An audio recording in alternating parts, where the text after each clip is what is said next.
بسم اللہ الرحمن الرحیم۔ السلام علیکم ورحمۃ اللہ وبرکاتہ۔ آج ہم جس عنوان پر گفتگو کر رہے ہیں وہ ہے نبی کریم صلی اللہ علیہ وآلہ وسلم کی سیرت کا ایک پہلو، آپ علیہ الصلوۃ والسلام بحیثیت تاجر۔ آپ علیہ الصلوۃ والسلام نے مال خریدا بھی ہے اور مال کو بیچا بھی ہے، اجرت پر بھی کام لیا ہے اور کام کیا بھی ہے۔ چند واقعات سے جو اصول نکلیں گے اور آنے والے تاجروں کے لیے جو ہدایت کا نمونہ بن جائیں گے۔ آپ علیہ الصلوۃ والسلام نے سوال یہ ہوتا ہے کہ کیا کیا فروخت کیا۔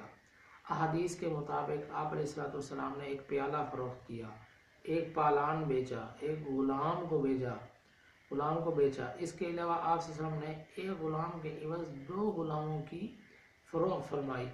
روایات کے اندر آتا ہے آپ علیہ الصلوۃ والسلام نبوت ملنے سے پہلے اجرت پر بکریاں چرایا کرتے تھے۔ اسی طرح آپ علیہ الصلوۃ والسلام نے تجارت کی غرض سے اسفار بھی کیے، سفر تجارت بھی کیا۔ حضرت خدیجہ رضی اللہ تعالی عنہا کا مال لے کر بھی تشریف لے گئے۔ نبی کریم صلی اللہ علیہ وسلم نے تجارت میں شرکت بھی فرمائی۔ حضرت حاکم فرماتے ہیں کہ نبی کریم صلی اللہ علیہ وسلم ربیع بن بدر کے ساتھ شریک تجارت ہوئے۔ ایک مرتبہ ربیع نے کہا کہ آپ صلی اللہ علیہ وسلم میرے بہترین شریک تھے، آپ نے کبھی مجھے دھوکہ نہیں دیا، نہ ہی کبھی ہمارا جھگڑا ہوا۔ اسی طرح جب خدیجہ رضی اللہ تعالیٰ عنہ کا مال لے کر آپ ملک شام پہنچے تو آپ صلی اللہ علیہ وسلم نے ایسے طریقے سے تجارت فرمائی کہ شام کے تاجر دنگ رہ گئے، حیران رہ گئے۔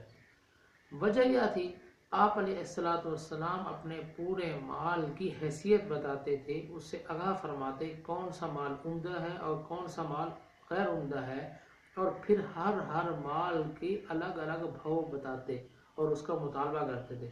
چنانچہ جب دوسرا سال ہوا، مکہ کے تاجر شام پہنچے تو منڈی کے تمام تاجروں نے دریافت کیا، وہ ایک تجسس میں تھے، معلوم کیا کہ قریش کا وہ صالح نوجوان کہاں ہے جس کی امانت، جس کی سچائی کا شہرت پوری منڈی کے اندر ہو چکا ہے۔ ہم نے ایسا امین اور ایسا دیانتدار تاجر کبھی نہیں دیکھا، اور اس کے خریدے ہوئے مال سے اتنا منافع ہوا، آج تک ایسا نفع نہیں اٹھا سکے۔